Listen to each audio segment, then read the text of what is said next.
407 years ago, our fathers brought forth on this continent a new nation, conceived in liberty and dedicated to the proposition that all men are created equal.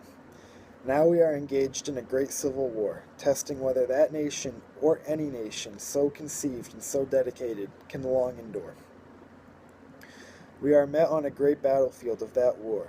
We have come to dedicate a portion of that field as a final resting place for those who here gave their lives that that nation might live.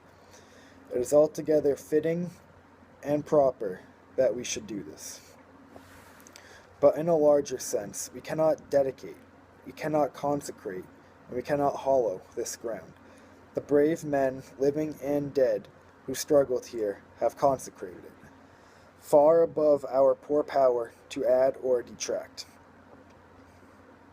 The world will little note nor long remember what we say here, but it can never forget what they did here. It is for us the living, rather, to be dedicated here to the unfinished work which they who fought here have thus far so nobly advanced. It is rather for us here to be dedicated to the great task remaining before us, that from these honored dead we take increased devotion to that cause for which they here gave the last full measure of devotion.